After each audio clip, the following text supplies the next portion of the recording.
Piyush, thanks so much for joining me here on an N of One. I know you know the show. I know you know the format, right? This really is a focus on you. We spend so much time in behavioral science talking about what's true of everyone, or at least large populations. And sometimes we lose sight of the fact that individual stories really do matter. So this is a chance to tell your story. So thanks for joining me today.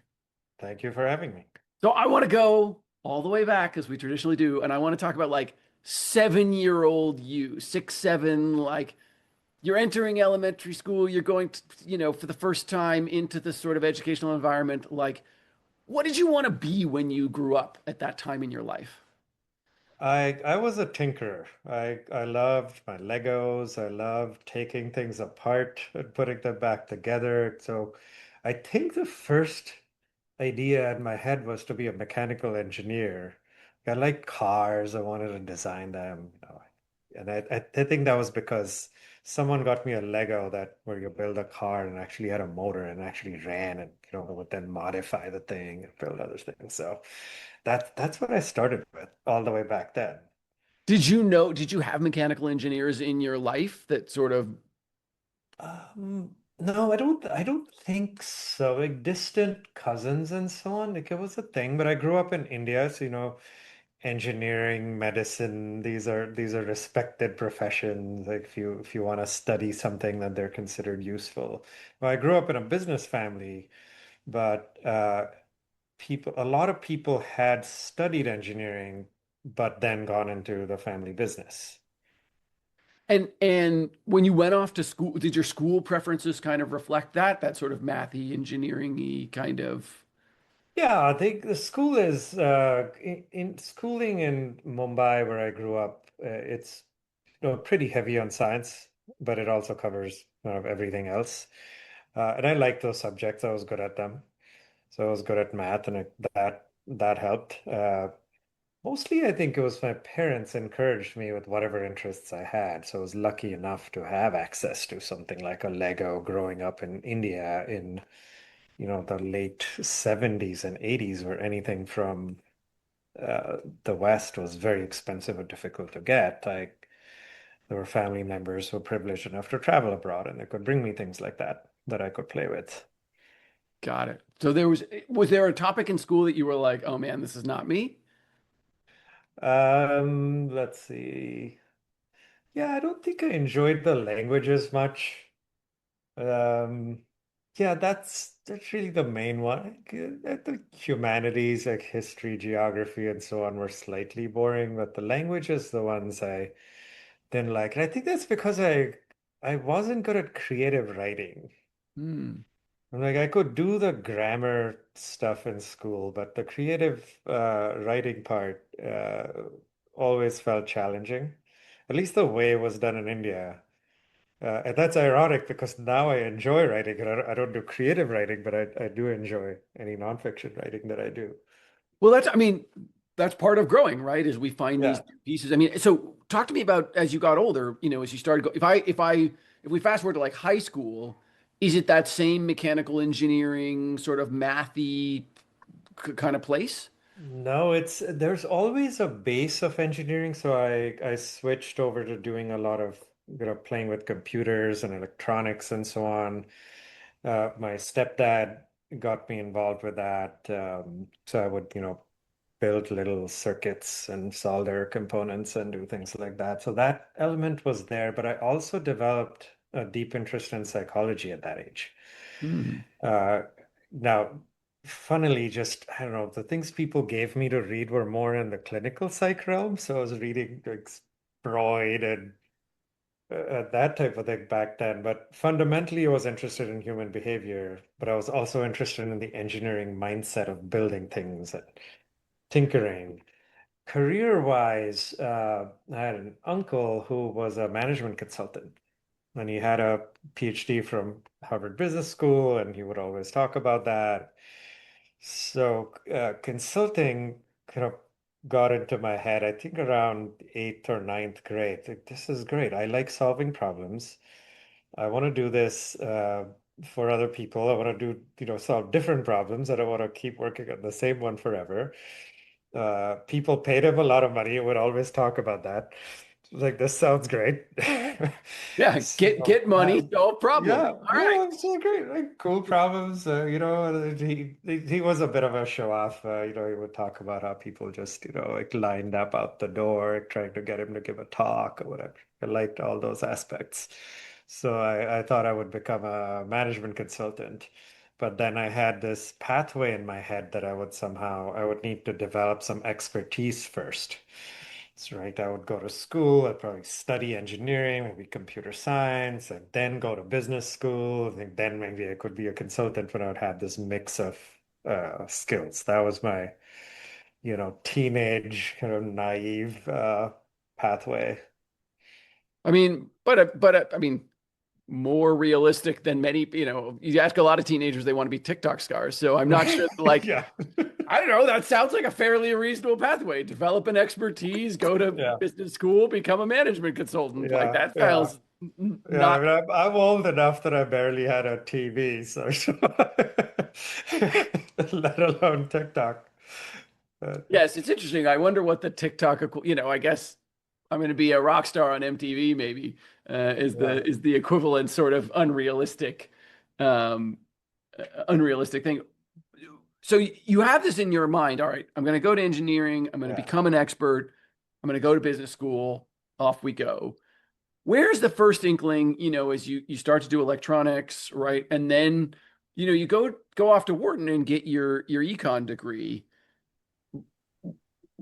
Where did it, where did the engineering drop off that you went, oh no, like Yeah. I'm going to go this other route?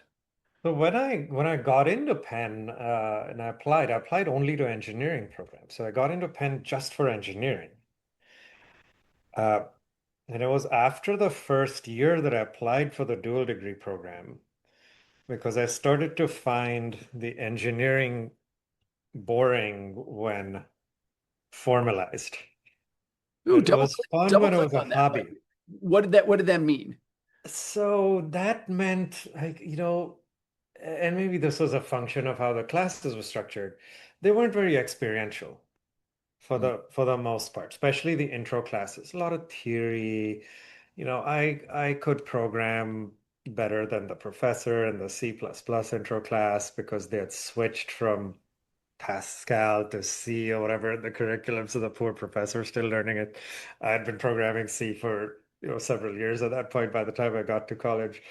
Like some of it was just that. It just seemed like, well, now it's not a choice anymore. Now I have to do this for assignments and grades, and this is going to be evaluated. Whereas before it was all for fun. The only evaluation was, does the thing work? Right? Did I solve the problem I set out to solve? And no one was checking on that except me. So I think that changed it for me. Um, and then, Wharton was right there and had its great reputation. And I thought, wow, if I can get, two birds with one stone, it's great. Because in 5 years, you could get 2 degrees. I was on financial aid. It didn't cost anymore. So I was like, why not? I'm going to apply to the thing. And I was accepted to the dual degree in So it's like a business school. classic extrinsic motivation eats intrinsic motivation story, right? You're like, I Oh, love yeah, completely. engineering when it's me, but then you Yeah, put a grade on it and a test on it, and now it's just like not that interesting anymore. And yeah, attractive other thing that I do enjoy right, doing that's right next to me, that's super high quality, that I'm not better than the professor at. right, right, right. And did Yeah. it when you started in sort of the more econ like dual degree thing, did that click for you? Like when you were in there, were you like, oh yeah, this is it and this feels good? Or Yeah, it did. I think again, there were the theory parts of the classes were always less interesting to me than the applied parts. But it was fun, and actually even the engineering side got a little better because the more advanced classes did become experiential. You're building projects, you're doing things, and that was all fun. I also did a lot of extracurricular at college, which was it was entrepreneurial in nature. Like for example, there was a defunct student group that had PA equipment. Like for concerts and theater and whatnot. And I took that thing over and got it going again, built some revenue and bought new equipment and signed up other student groups that would hire that thing. And like, I enjoyed doing that type of thing as well. And a bit of student government and kind of learned skills along the way that were not just in class. Yeah. What So do you think yeah. about the entrepreneurial piece lit you up a little bit? Um, that's a really good question. I think when I have an idea, I like trying to execute it. And it's satisfying to see things working. But I also have that itch that a lot of entrepreneurs have. They see something in the world that's not working well, or it's a gap or an opportunity. No matter how stupid it is to chase that thing at that point, you just can't help yourself. Yes. It's I actually was doing another podcast episode yesterday where I was the Yeah. guest, and they were sort of talking about entrepreneurial problems. How do you pick them? And I talked about the difference between CEOs and CPOs. And one of the things I said is CEOs care about making money. CPOs are just annoyed by the problem. We're just like Right. constantly Right. annoyed Right. by inefficiency. If you are Yes. constantly annoyed by inefficiency, Constantly. you will Yes. be a Yeah. great chief product officer. And because you'll just Yeah. be like, yeah, I can't help but fix I that. And I can't can't help but help but fix fix. that. Yeah. That's very much me. I've had that since the beginning. The reason I was taking stuff apart at home is like, wait, how does this thing work and why does it work this way? And can I improve it? That's the thing that lights me up is if I can cook up a new, better way to do something. Can I make that car just a little bit faster? Can I make this Yeah. Lego car just a little more Just a stable? little bit faster or something. Yeah. Or can I use the same thing to build something else? So Did yeah, it you, was. were you still on the, so you get in this dual degree program. Are you still on the like, and then I become a management consultant version of the world? Or did you know what you wanted to do next? I don't remember when that switch happened. There was until I think the almost the end of the program, I had a very uh, defined plan of going for a PhD next, Oh, really? directly In in management. computer science, weirdly, actually. I'd got interested in artificial intelligence, the then artificial intelligence, which was all rule-based engines and stuff that's completely didn't work out now. So and then at some point that PhD interest shifted to organizational behavior on the business side. And then I think it was in the very last year of the 5-year program that I was feeling just tired of school. Yeah. I was doing research for professors. And I would see their offices with just stacks of journals and not much daylight. And they talk to the same 5 people all day and they work on the same problem for years. And I kind of want to see the world, travel around. And then I was on the Wharton campus. You start on-campus recruiting. You see all these consulting firms and they have events to sell you on the career. There are all these people who are like 20 something who've been running around all over the world and advising CEOs, and it looks all glamorous. So the whole plan of actually developing expertise before becoming a consultant then pivoted. We're like, oh, if someone gives me a job right out of undergrad, sure, I'll go do that. And then you did get that job And I and did get that and job. you were there and you stuck with it. Like talk to me about the transition out of school and into Oliver Wyman. So I got the job. I feel like it was by the skin of my teeth because in 1996, it wasn't common for firms to sponsor visas for foreign students. I was on a student visa. I needed sponsorship. I had 1 year that I could work on the student visa, but then somebody would have to be willing to apply for a green card and all that. So a bunch of firms like I think BCG was one of them at the time. They just said, sorry, we don't accept foreign students, so I didn't even apply. So Oliver Wyman, I was lucky enough to get an offer. Funnily, I didn't want to be in New York and I didn't want to work in financial services. At that time, Oliver Wyman was a financial services specialist. Right. Neither seemed particularly interesting. Like I was more interested in tech and I wanted to work in tech or media or something else. I wanted to go to the West Coast. I also had an offer from Sapient, Oh, which at the time was growing gangbusters. right. And later, I think a lot of people from Sapient went and built tech startups that died in the dot-com boom. So those were my choices, and I decided to go for the management consulting. What made I mean, so there's an alternative universe out there where you went to Sapient and you too built a startup that failed. Yeah. Uh, what made the difference for you? Like as you were considering it, how were you sort of thinking about these two options? Sapient was an engineering job. Like that's the offer I had. I would be, coding or, at best I would get to architect a solution, but I would still be early on a coder because that was the career path there. You started out doing that, and then later on you got to do the business side of things as well and the design things. So that seemed less interesting. Uh, in management consulting was great. Oliver Wyman had a lot of international work. And it was small enough that at that time they only had a London and New York office. So there was a chance to get projects all over the world. It wasn't like the big firms where you tend to get staff and clients just around the office that you work in.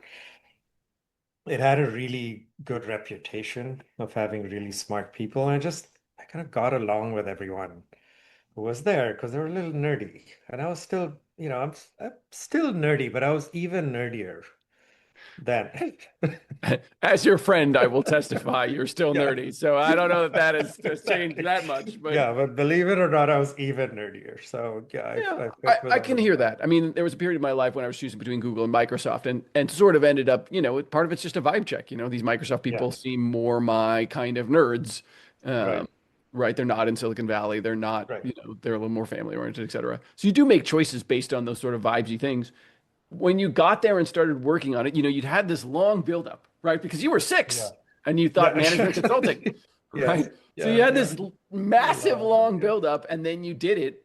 Did the sort of, did the cereal match the box? Did you feel like what you ended up doing was what you thought you would be doing? Yeah, it did. It was the first several years were really fun because I got to do exactly what I imagined. I would go to some client site, I would work on interesting problems. I mean, sure, there were details here and there. Like sometimes you're working really long hours, you're doing something tedious, or you have a bad manager or whatever. But by and large, I really enjoyed the first several years. I also got lucky and I got, fun locations like Sydney and London and Phoenix, and I got into golf at that time, as one does in Phoenix.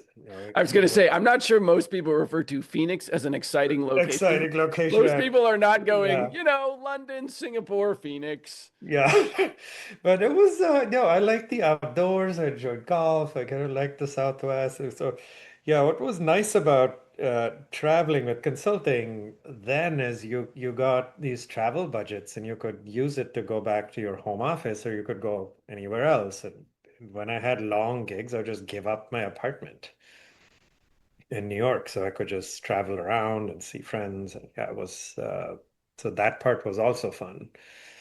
I was learning a lot. You know, I've always felt that throughout my career, I've been lucky to land in places where I always felt like more than half the people were smarter than me. And that pushes me and it helps me learn. And I felt that with Oliver Wyman. So that was really fun too. And but you said something interesting, right? You said those first early years were exciting, Yeah. but you were there a long time. I mean, almost 14 years. Yeah. Did it shift? How did it shift? Like, what is it like to be at some place? A lot of behavioral scientists move around more Yeah. often than that. What's it like to be 14 years in a place? How did that feel to you? Yeah, I did think about leaving, because there's a turning point in consulting where you go from becoming a problem solver to a salesperson. Yeah. And Oliver Wyman had a fast career track. So that the track was in 7 to 8 years out of undergrad, you would make partner. And leading up to that, you would have to start selling work. Right? So 5, 6 years out of undergrad, you're already starting to sell work in addition to doing it, and then your job really becomes as a salesperson. So a lot of people just don't want to make that pivot, and I was one of them. I didn't think I would make a good salesman or I would enjoy it, and it's not why I joined consulting. So I thought about leaving, but what kept me there was the green card. It was a huge pain to reset the whole process and change the visa, etc. So then, and I thought, well, I'll just stay. Okay, new challenge. I'll learn how to do this. Were And you as then bad at sales as you thought you would be? no, no, I turned out to be actually pretty good at it. And they had some good training. They had I still remember this training. It's been very influential. It was by a guy called Ford Harding, who wrote a book called Rainmaking. Uh, and he kind of did it in a social scientist way. Like he went out and interviewed and studied a bunch of successful rainmakers in professional services, law firms, architecture firms, consulting firms, and he took all that data and figured out what these people were doing. And he created a 6-month experiential learning training out of it, which Oliver Wyman, bought for all the emerging partners. And that was a big turning point where it turned sales into something I could actually do as opposed to this imagined, used car sales guy who's aggressive, cold calling people. That it was not that. Right? It was actually problem solving. It was talking to people, understanding what their issues are and solving the problems and finding a project that would solve their problem. So that part was fun. So despite your sort of misgivings, it turned out A, you were pretty good at it, and then B, you kind of enjoyed it. And those two are Yeah. a bit reciprocal, right? Because when you're good at something, Yeah. you know. Yeah. The part that I didn't enjoy, of course, was there's always a target on Right. your back, right? So you have to, there's pressure to sell things that are easy to sell and are more lucrative than things that are interesting. And you still, geeky guy that you are, you still had interests, right? Like, Oh, I know yeah. you, right? You were still tinkering in the background. Yeah, yeah. And I was tinkering and I was getting, I wanted to flex my creativity. I wanted to solve problems that were unusual. Like we did this interesting project for a credit bureau to try to figure out how to, get them to be thought leaders and use the data for thought leadership. It was like that type of stuff that was fun to think about. The first microfinance project I did was super fun. And when you started doing more, I mean, you have, well, certainly behavioral science broad, you've done lots of behavioral science across many sectors, but finance is an easy place to do behavioral Right. science. When you started doing more of those behavior changey, financy things, was there a little bit of a light bulb moment or it just like kind of happened and that has come about later? Yeah, it was so what the psychology interest that stayed constant since teenage years. So I actually at Penn I tried to add a psychology minor to my already highly double counted dual degree structure. They didn't let me do that. They're like, good, nice try, buddy. But I still took two or three, upper level psych classes. I was always interested in it. So in all my Oliver Wyman work, I did do a bunch of work on consumer behavior. Like we were building, models to predict attrition and take up of credit card offers, and doing things like that. I was doing pricing work and product design work back then, and those are the projects I really liked doing.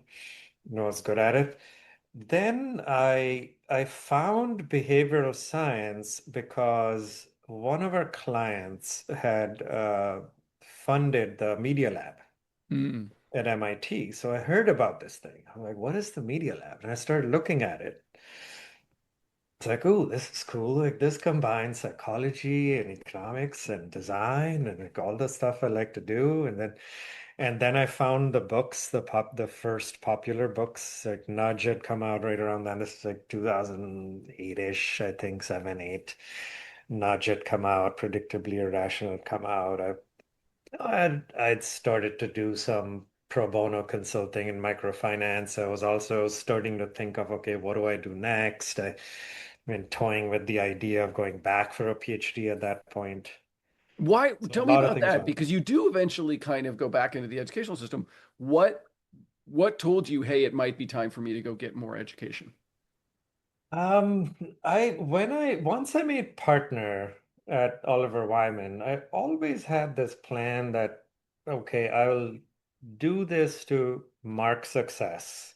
What I feel is successful, or what the outside world might feel like, well, okay, this guy didn't just flake out, in a year or two, he stuck it out at the job and did okay. And then I would look for the next thing. But I was struggling to figure out what the next thing should be. And I was married at the time. My wife got me a copy of that book, What Color is Your Parachute? Hmm. Being the diligent human that I am, I went through and did all the exercises. And it basically said you should be an academic. They're like, oh man, okay, But so I should did have done that. you, I mean, when it said that, were you like, yep, I agree? Or did you still have that sort of like, oh, was there still some tension there for No, no, actually it resonated. And I felt like I'd been there, done that. I'd run around the world. I'd had all these international projects and I'd gone and done stuff, so I felt like, okay, this might be a good time. So I started looking into PhD programs. Now the challenge was it's really hard to get in if you've been out of school for 12, 13 years. you? Right. So I did what, I learned to do in consulting and sales. Like, oh, I'm gonna network. Gonna find, I'm gonna find people who are willing to kind of sponsor me or mentor me into this. And that's how I'm gonna get into a good program. Yeah. And so you, in your mind, you were going to go for a PhD in management, a So PhD in social now it was psych, like, behavioral economics initially. okay. And this is, I think it's really because I'd only seen the behavioral econ books, well, Nudge, and then Predictably Irrational. It's really a psychology book that I know now is a psychology book, but, it was branded as a behavioral econ book, and that's what everyone called it back then. So I thought behavioral economics, so I was reaching out to various and sundry people, and anybody who would basically return my calls and talking to them. Sendel miraculously happened to be one person who responded to my email. And he happened to be coming to New York. So we were supposed to meet for 45 minutes, but that became 3 hours. And he and Eldar and Antoinette Shore had just started Ideas 42 up at Harvard. So he told me about that, and it seemed intriguing to try to apply the work first and see if I like kind of the research, process and be adjacent to it. But in your mind, you can be honest now because it's Yeah. been several years. Was this a like, I'll do this as a way of getting into my PhD program, or was it more of a like, oh no, this is like I'm actually forget the PhD for a second, like I'm genuinely Yeah. interested in this hybrid model. No, it was a pathway to the PhD, and that's how Sendel even framed it at that time. It's like, look, why don't you come do this with us? And if you still want to go for a PhD, we'll help you. We'll, write you recommendation letters, and you can see how this all works. So it really was an experiment. And I don't think, at that time, like nobody thought Ideas 42 would become a 100% firm either.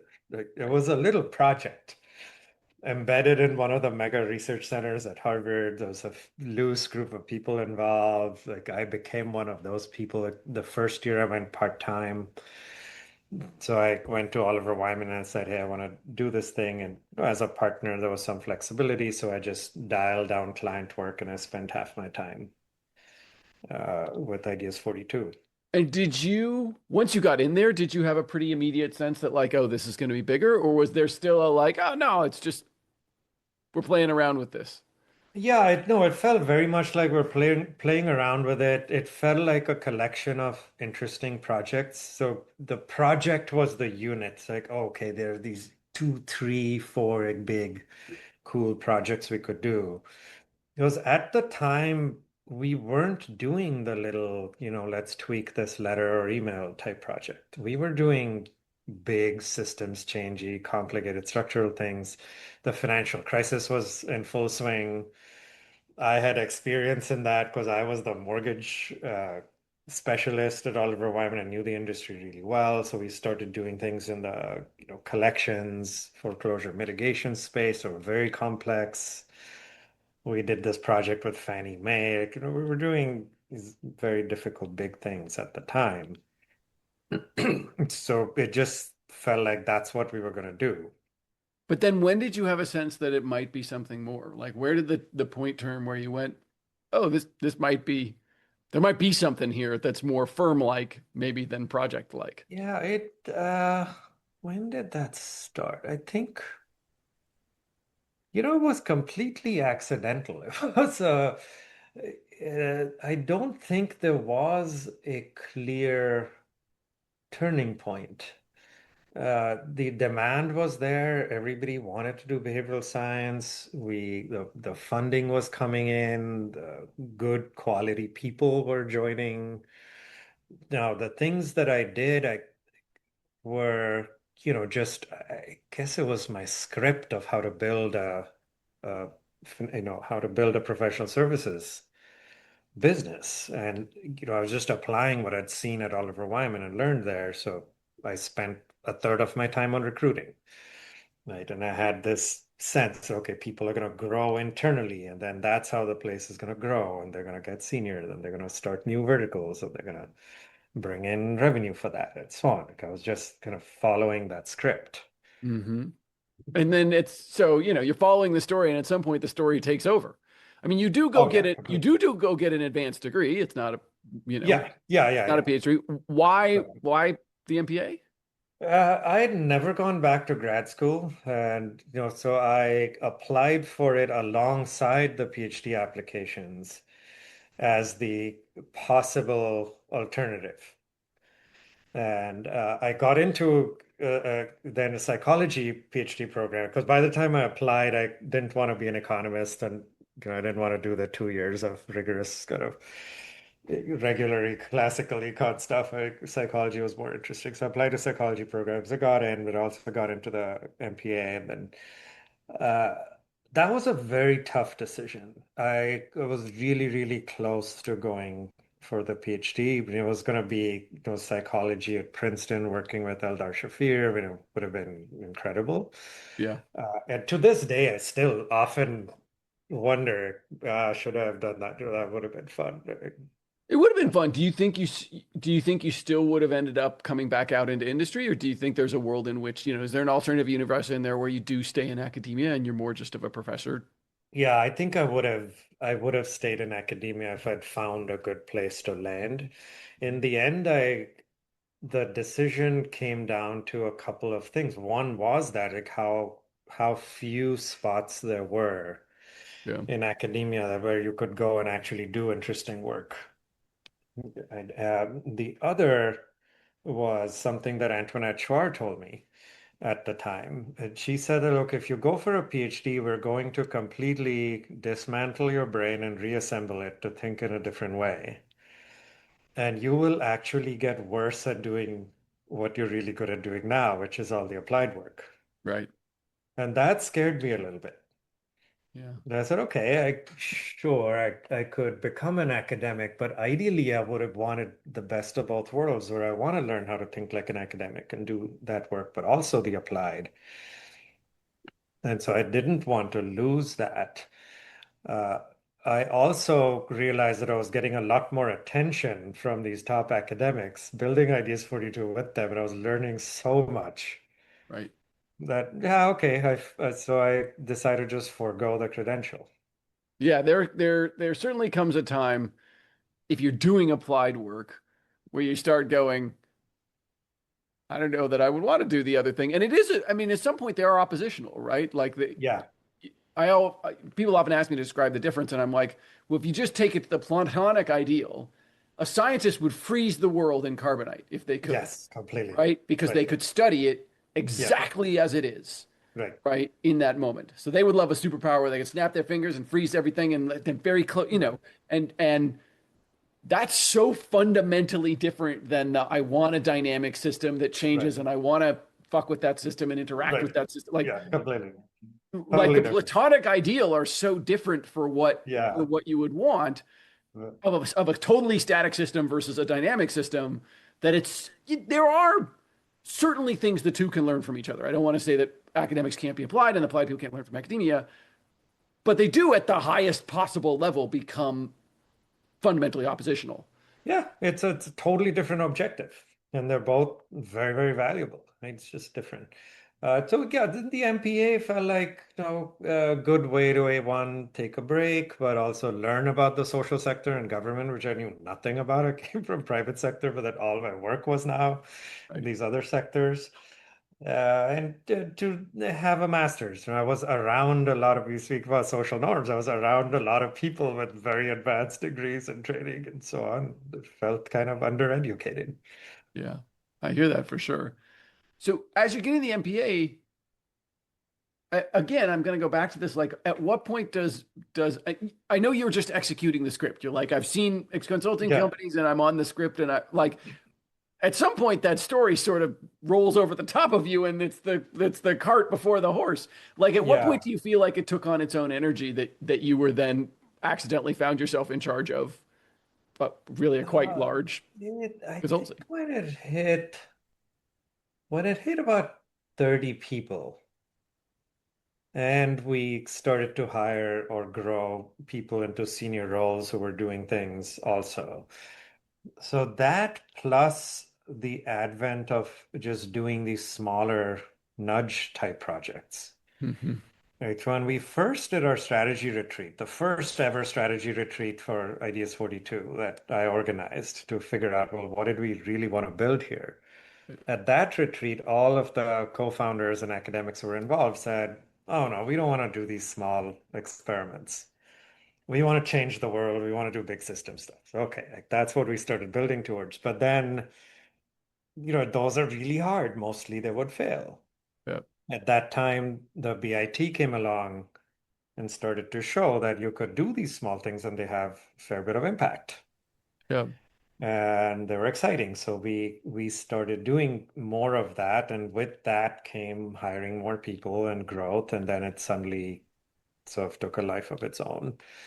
Josh Wright was a big part of that, of right. course. So Josh, it took us several months to convince him to join us. And in fact, I deferred my MPA admission by a year so that we could wait for him to join so he could run the place while I was gone. And he was a huge influence in just saying, you know what, this is great. Let's just grow this thing.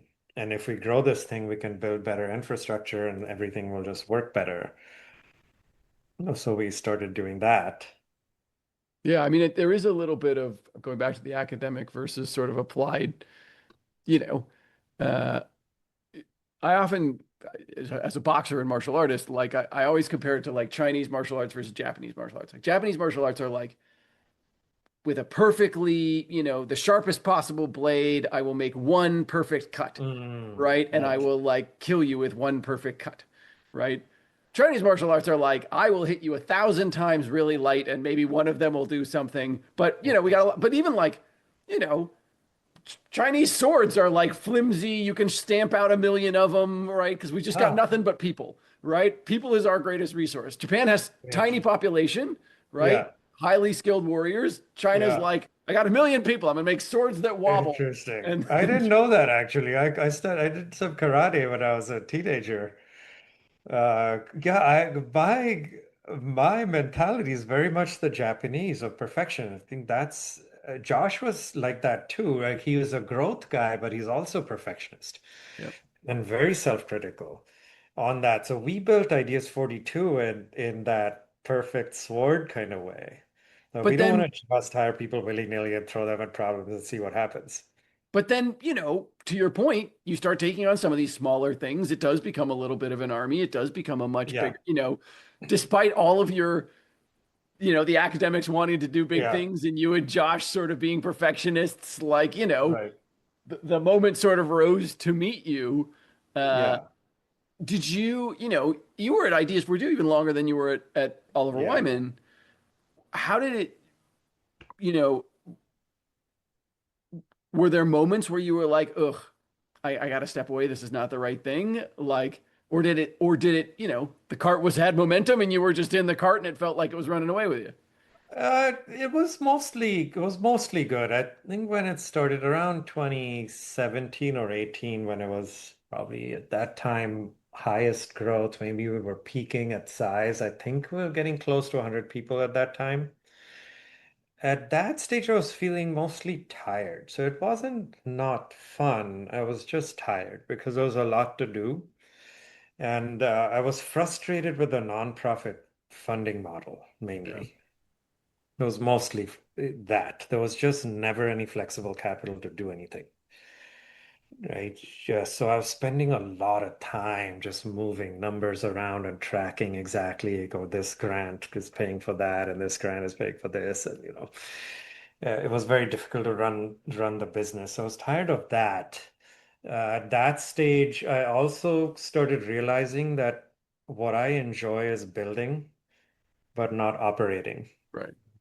And you And felt I'm like the okay at building was, operating, but I'm a much better builder.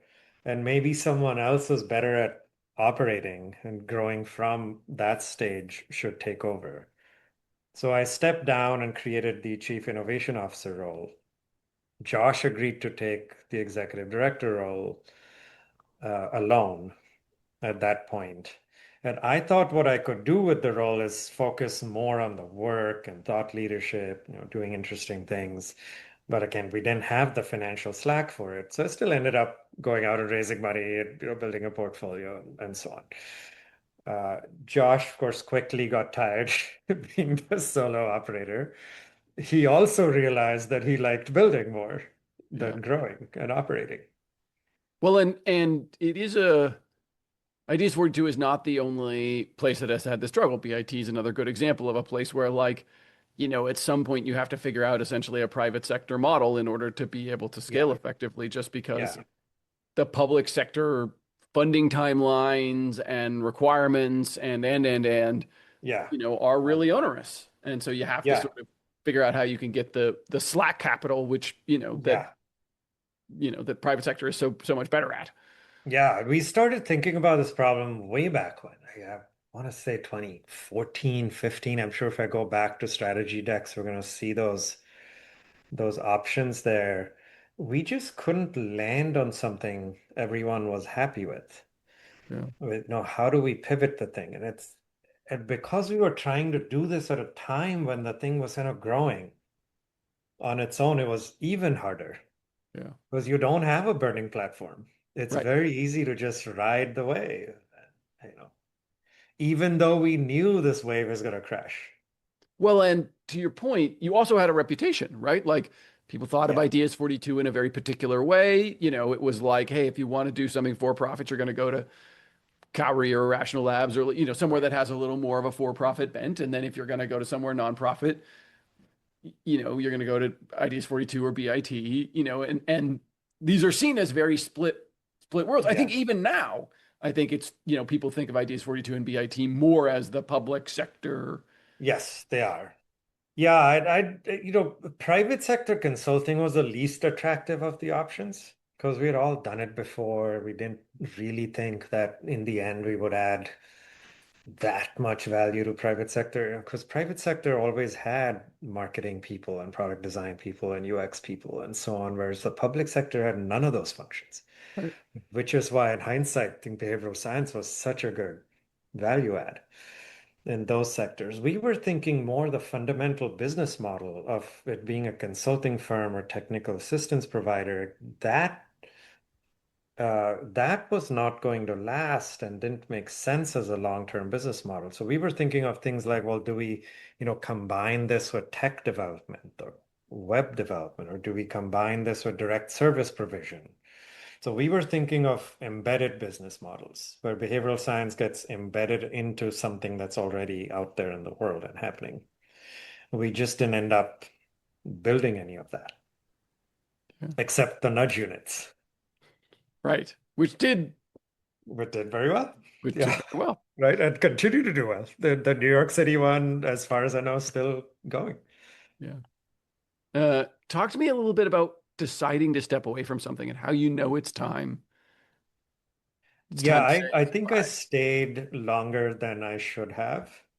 I It's a And lot that's easier to recognize that in retrospect, my in friend. retrospect. No, I think when I was there, I was, no, I knew that I needed to rip the Band-Aid. Uh, because it wasn't bad, right? Like it wasn't an obvious decision that, oh, I'm really not enjoying it. I had built this very interesting portfolio of work and psychology of giving, and I was enjoying that. I had a great team. The funding was there. Uh, this was the thing that frustrated me about the whole business model in the first place, which was how the funding happened. So now I finally had a chance to influence how that funding happened for nonprofits, so it felt meaningful. So all of that was attractive.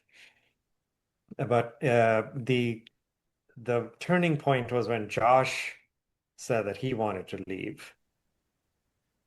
Right. So that was a point of decision. We then decided to hire an external CEO. And when the external CEO came on board, it became, much clearer that, okay, I need to just leave now because with an external leader, the organization is going to change. Okay. And I need to let that experiment happen. I thought I could support it for a year or two and be helpful, but it just seemed like I wasn't adding as much value as I wanted to. It felt a little bit like I was in the way. So it felt like a good time to step away. It also took me a lot of time to, get okay with all the financial modeling that I was fine to take a break or to even retire altogether and just do a few projects. I'm very financially conservative, so that probably got in the way also. Yeah, I mean, that happens at times. And it can be hard to know when to step away from something. Yeah. Uh, do you think it was harder to step away from Oliver Wyman or Ideas 42? Both were really hard, actually. Yeah, I'm not I don't jump jobs. I kind of I my identity gets tied to the place that I'm working. And these were both smaller, high growth places. So it was easy to, attach your identity to it. I mean, Oliver Wyman was pretty much the size of Ideas 42 at its peak when I joined it. With just two offices, and then it grew significantly while I was there. So you feel a part of something, and you Yeah. want to, you don't want to give it up.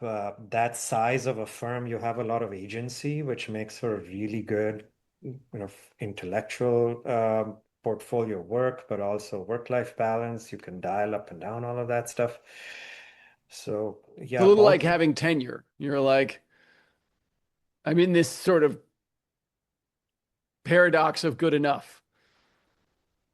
Yeah, and actually it was really good, right? When I would talk to my friends and other people with other types of jobs, I was like, wait, why am I complaining about my job exactly? Like, this is significantly better than what everyone else is doing.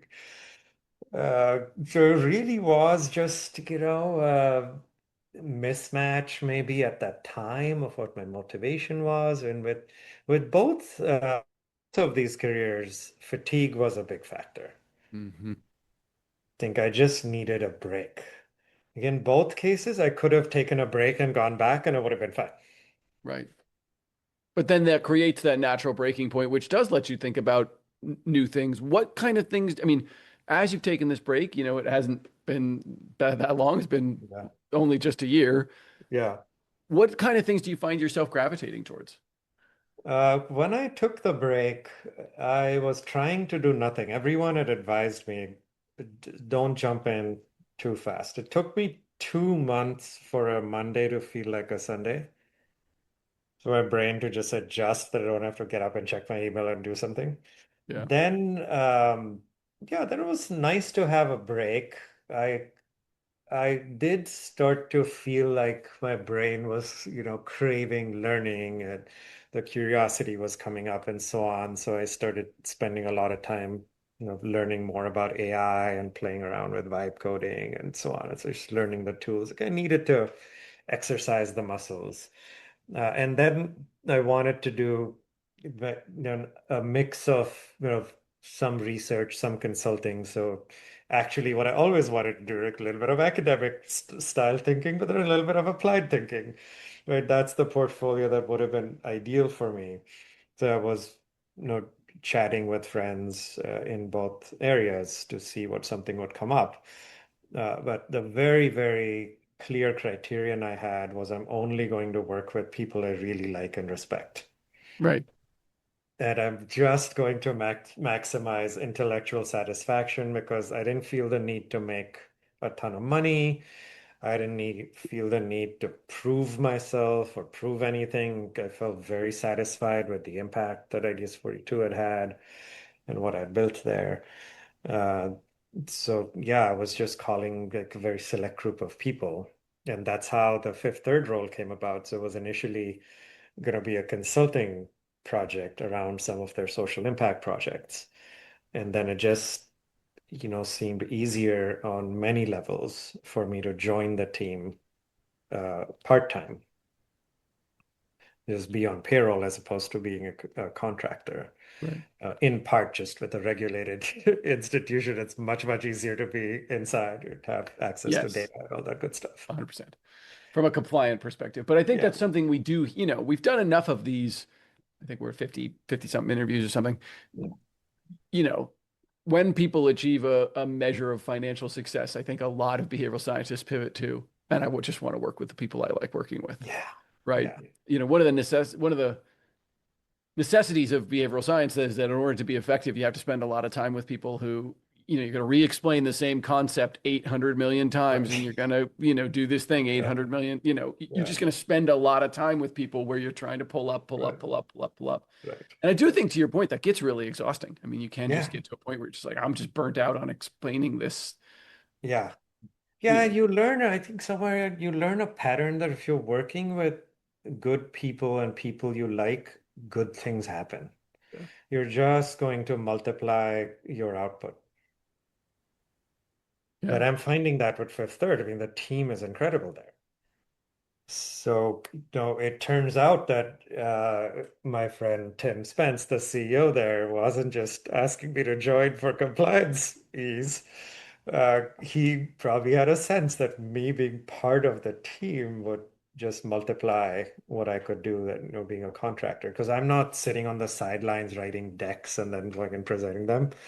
I'm actually working with the corporate responsibility team to make things happen. And sometimes I start executing things because arms and legs are needed, or I have a skill set that's helpful. This feels like the beginning of Ideas 42, where you might accidentally be boiling yourself in a pot here, man. This cart might be Oh, getting ahead of the course. I've definitely taken on harder problems than I have in the past. But I realize now, I realize like this is just what I like to do, and it's fine. And it feels less hard or scary now because I'm less afraid of failing. Hmm. It's okay. If I break this radio, I'll get a new radio. If I, Yeah, or look, I'm working on poverty. I mean, this is a problem a lot of really smart people have been working on for a long time. I mean, okay, if, ideas don't work out and things don't work out as we planned, it's not that bad. But if I make a small improvement, that's huge. yeah, it is interesting. You're reflecting on something interesting there in saying, sort of somewhat ironically, sometimes working on a really big project makes failure more acceptable because you're sort of like, nobody expected me to solve this in the first place, Yeah, right? Like, right. no one was going in here with the illusion we were going to completely. Whereas, smaller problems, it feels like, hey, if I don't kill this, I really have screwed it up Right. because it's a small enough problem that I should be able to make an impact. Yeah, that's true. That's true, actually. Yeah, that's true. That was a feature of doing the nudgy type projects versus the systems changing projects in behavioral science, even that made the fear of failure a more salient, big part of the work, Right. where people expect those to just work. Yeah. Yeah, And not necessarily the intervention, but some intervention. This some is a solvable interventions. problem, and you should be able to figure out Yeah. some sort of intervention that will work. Yeah, and if we're honest, the clients and the implementing partners, they pretty much expect all of the interventions to work too. Right. No matter how much we would tell them, like, hey guys, this is an R&D process. The entire point is we're trying new things, but still, like, you know, they Yeah, it like is it. very hard to get They people want it to to. work. This is one of the I think, seductive parts of the behavioral science process, right? And obviously there's lots of different processes, but let's just use side for a second. By the time you get to evaluation, you've really clearly laid out the behavioral statement you want. You have a bunch of evidence about why it's happening and not Yeah, happening. You have a bunch of ideas that you've right, already down selected to these. So right. because of the nature of science, it feels like a really like I've aimed very Yeah, carefully. It feels like yeah, it should work, yeah. right? Yeah, we were never hypothesizing new phenomena and then devising an experiment to test for those.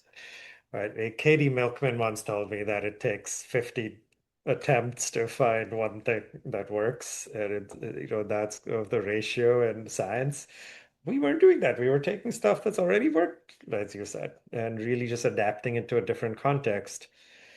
So, okay, sometimes we were wrong about that thing fitting into that context we were adapting it to, but yeah, 80% of the time stuff worked like reasonably well. Well, and the hard part on the difference between Katie's job and our job is Katie's trying to hit some p-value, Yeah. right? And here we're trying to hit some cost benefit ratio, wherein like something could be extraordinarily unlikely, but if the benefit is very high and the cost is very Yeah. low, you could kind of And roll with we, it. right. And we don't need to discover a new psychology phenomenon. Like we don't need to discover a new type of solution. We really just need to adapt and build and And exit. in fact, that may be an Happen. anti-signal, right? Like trying to find the Yeah. novel solution. I'm like, just do the thing that works, No, just man. do the Like I thing that don't need. works. Yeah. It's engineering. It's not pure science. Like we are engineers building stuff with components that scientists have cooked up. This is very different. It is Yeah. very different. Do you find yourself in this stage of life and in this stage of career wanting to do more of that component building? Is there a part of you that still tugs back to academia and I want to find something novel? Or are you still loving the engineering part? I'm still loving the engineering part, and actually, the current role, I'm not doing a ton of behavioral science. I'm doing more strategy right now, and that's fun. The behavioral science will come, but it's just the stage at which we're trying to, figure out how to scale our place-based economic mobility programs, and so it's a lot of my old strategy hat. And that's fun to do. And I think once I get back to some of the behavioral science, then the academic science itch will almost certainly come back. Because there are going to be interesting questions that'll pop up and things I'm thinking about for sure. And you'll want to stop and look at them. Well, what a fun and you've had such a fun career, right? Because Ideas 42 is very singular in some ways in terms of, maybe the BIT is a pattern, but again, that came out of coming out of Government. government versus coming out of academia is a little bit of a different pathway, Right. right? I mean, it was a very singular experience. You and Josh have a very particular view on how this Yeah. stuff happens, and it's been so fun. Thanks so much for sharing your story. I'm not, I think a lot of times people look at the people who lead these things and they create their own stories about how this person has Mhm. lived their life and you know been an ex-academic or like whatever version of who people think Piyush is in the world, and I think it's really lovely that you've had this opportunity to sort of share with us a little bit of the Lego, you know, that sort of Lego minded. I'm just kind of annoyed by the thing not working as well as it could, Right. and I'm going to try and make it just work a little bit better and work a little bit better and work a Yeah. little bit better. Yeah. Yeah, no, thank you. It's been fun to reflect on all of this. I'd love to find out what everyone thought my story was if they had some.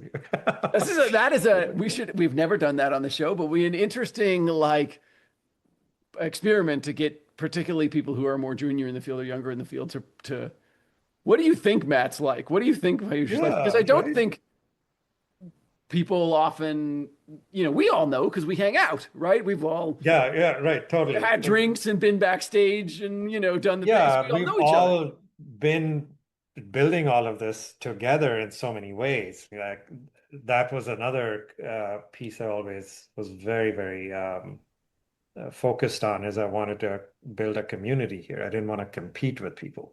Yeah, 100%. And I think behavioral science has largely managed to maintain that. I mean, I Yeah. think where it gets competitive are the parts. I have a piece of writing over on this screen over here that I need to finish up that really, the things that make me lose interest in behavioral science are when people, I'm trying to, I've suggested the word, I don't know, I think we're talking about like expertise or something. Like when people try and Yeah. make it a like, Oh yeah, you can yeah, only come if you've got this thing, and we're trying to, economic protectionism around our yeah. fiefdom of this thing. I'm just like Right, so uninterested in that version. And you and I are lucky because the time period in which we were behavioral scientists just didn't have a ton of that. It was a right, lot of right. creating from scratch. Most people, there were petty rivalries here and there, but most people like each other. Most Yeah. people enjoyed each other's company. We're talking about doing a behavioral science hangout here in San Diego. People are like, you should run a conference. I'm like, I don't want to run a conference, but we can pick a weekend and all go surfing and like have barbecue and Oh, stuff. this That sounds sounds great. This right. sounds so much better. Yeah, I'm ashamed to say I've never been in person to a BSPA conference. But if there was a hangout, oh, I'd gladly go. Yeah, that feels much more authentic to maybe the era of behavioral science in which both of you and I have been active is the sort of like, I don't necessarily want to go to an academic conference where I have a poster, but the idea of like having a taco with you and Josh sounds great. I can, Yeah, like let me go hang out with all the other people who are also just as crazy as me who decided to do this thing.